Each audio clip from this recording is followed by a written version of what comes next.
Hi and welcome back to Inspired to Game. I'm Sean. And I'm Lola. Today we are talking about Between Two Castles of Mad King Ludwig. Now this is a game by Stonemaier Games and we want to thank them for sending us this copy to review. Before we get into our review of the game, we'll give you a very quick overview of how to play it. In Between Two Castles of Mad King Ludwig, you will be building a castle, one with the player to your left and the other with the player to your right. The game is played over 2 rounds. In each round, you will receive 9 tiles. You'll take a look at them and choose one to place in your castle to the left and one to place in your castle to the right. Then you will pass the remaining tiles to the next player. Now together with the person you're building the castle with on each side, you'll decide where to place your tiles. Once a castle has 3 or 5 of the same room type, they will score some sort of bonus. Each tile has different scoring mechanisms. At the end of the 2 rounds, you will add up the points in each of your castles, and whichever one scores the least will be your final score for the game. The player with the highest score will be the winner of Between Two Castles of Mad King Ludwig. So Between Two Castles of Mad King Ludwig is a combination of 2 games between 2 cities and the castles of Mad King Ludwig. In Between Two Cities, you are laying down tiles to build a city, and in the castles of Mad King Ludwig, you are building King Ludwig a castle. Thus, in this game, you are building 2 castles for Mad King Ludwig. Now, we haven't played either of those games. We have only played this. So even though it's inspired by them, you don't have to have any knowledge beforehand to play this one. Now, building castles with tiles by its very nature is fun. It's absolutely so much fun. And one thing I love here is the whole variety of tiles in different rooms. The artwork on it is all really nice, and it's just fun to see the different types. There are so many cool different rooms to explore, and there are a ton of tiles to go around here. There's a really unique mechanism here that I really love about this game, as I think it plays really well. You are playing a cooperative game in that you're collaborating with the person to your left and the person to your right, but it's also still competitive. But at the same time, you can't tank one castle for another, because you will score whichever's lowest. So you want to do well in them both. So it's really fun to have that collaboration happening while you're still trying to pull out the best moves and win, but you just can't know how that's going to happen. You can't strategize a win. All you can do is try to give each castle the best score you can. And this mostly factored into our 2-player game. Now, this is a game that says on the box 3 to 7 players, and knowing the mechanic of this, there's no question as to why, but there is a 2-player variant, and that is what we're playing and reviewing here. So for the 2-player variant, you're essentially playing a 3-player game. So you're playing with your partner as well as Ludwig. Now, Ludwig will be donating a tile to each of your joint castles that you get to decide how to place. So when we're playing the 2-player game, at least at first, we had this kind of feel like, well, this is my castle over here and this is our shared one. So it was kind of tempting to put more effort into what we felt as our castle and neglect a little bit of the shared, because we're both competitive and we want to win.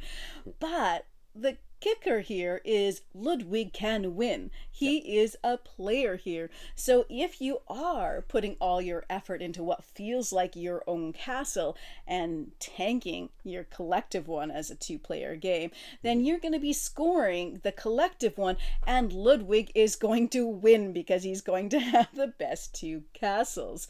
So even in that 2-player game, you have to really be cognizant to not put more effort into what feels like your solo castle, to put just as much effort into that joint castle if you want to win the game.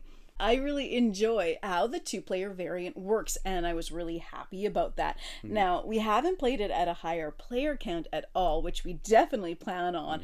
But for gameplay, I think the 2-player variant plays just as well as I assume the multiplayer plays. We're happy with it in any case.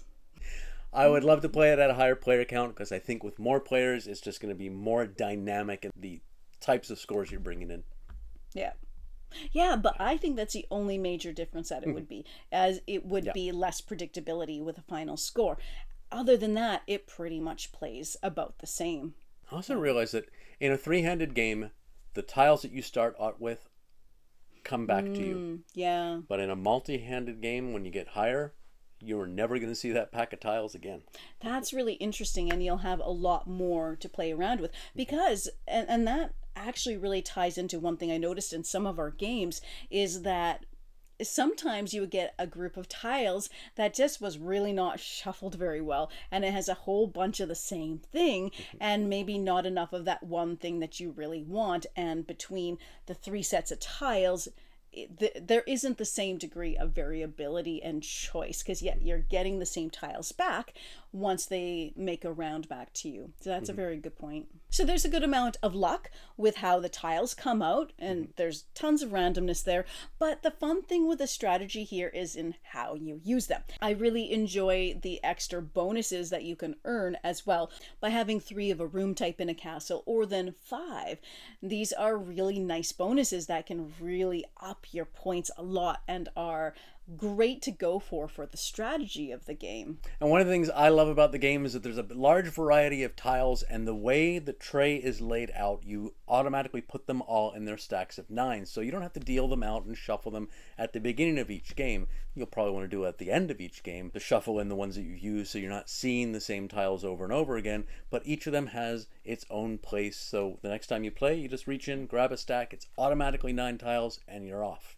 Now, one thing about this game is I find it so much fun to play, and it never feels long enough. So there's 2 rounds, and there's 8 tiles you get to place each round. So that's 4 and 4, and you get to do that twice. I would love to see some extra tiles in each round to take it a little further, because it is so much fun that I feel like it doesn't overstay its welcome.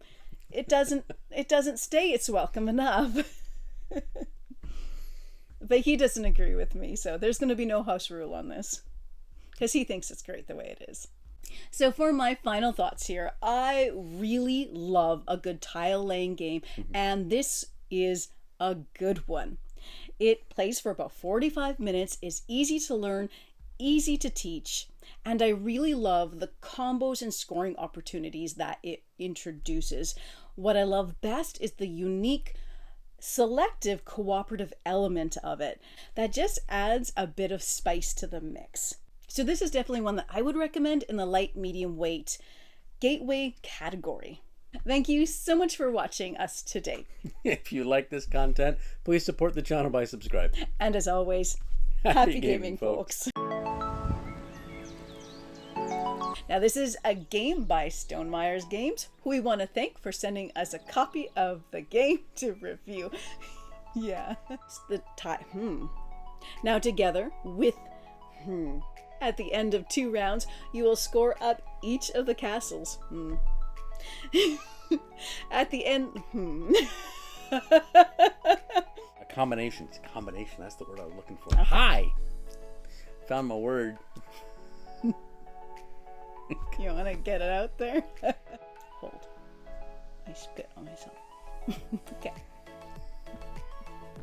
Are we having fun yet? So it's just fun to have that cooperative. I'm just mixing those up. So it's just really fun to have that It's a new word. It's a combination of the two. Cooperative. So that's a very good point. Look at you. And I really... It's always a I feel like Marge Simpson. Yeah, I kept saying sorry in mine. I'm like, yeah, you always say sorry. You're always saying sorry. And I go, There's less predictability in who's going to win, because as Sean mentioned...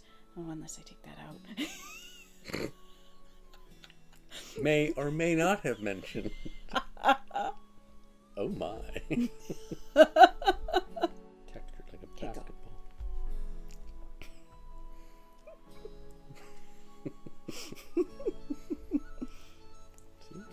know, I'm textured like a basketball too.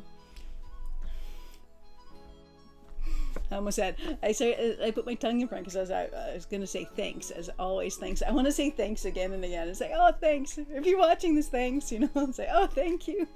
So kind of you.